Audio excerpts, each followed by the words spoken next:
आता बातमी आहे तुकाराम मुंडेंच्या धडक कारवाईची।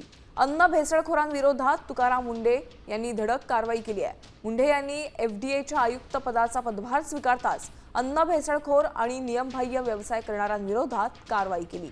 अन्न सुरक्षा अधिकाऱ्यांनी मुंबई, पुणे, नाशिक, नागपूरसह विविध विभागांमध्ये 53 ठिकाणी छापे टाकलेत। आपण थेट आमचे प्रतिनिधी शिवाजी शिंदे यांच्याकडून अधिकचे अपडेट जाणून घेऊयात। शिवाजी सर, आपण पाहतोय तुकाराम मुंडे यांनी एफडीएच्या आयुक्त पदाचा पदभार स्वीकारताच कामाला सुरुवात केलेली आहे, धडक कारवायांना सुरुवात केलेली आहे।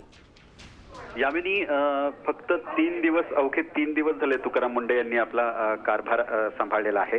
अन्न औषध प्रशासनाचा कारभार त्यांनी हाती घेतलेला आहे आणि अवघ्या 3 दिवसात त्यांनी धडक कारवाई सुरू केलेली आहे। राज्यातील आरोग्याशी खेळ करणारे जे लोक आहेत त्यांच्यावर थेट कारवाई करायला घेतलेली आहे। आतापर्यंत त्यांनी जवळपास 53 ठिकाणी छापे मारले त्या 3 दिवसामध्ये। त्यातले 27 ठिकाणं सील करण्यात आलेली आहेत आणि 33 जणांवर गुन्हे दाखवून त्यांना अटक करण्यात आलेली आहे।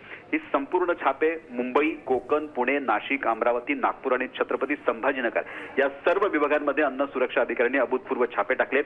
ही राज्यातील पहिलीच मोठी कारवाई असं म्हणावे लागेल। अवघ्या 3 दिवसात सगळ्यात मोठी कारवाई केलेली आहे। याच्यामध्ये भेसळखोर करणारे असतील, प्रतिबंधित गुटखा विक्रेते असतील, अस्वच्छ अन्न उत्पादक किंवा नियमभंग करणारे आस्थापना आहेत त्यांच्यावरती ही कारवाई करण्यात आलेली आहे।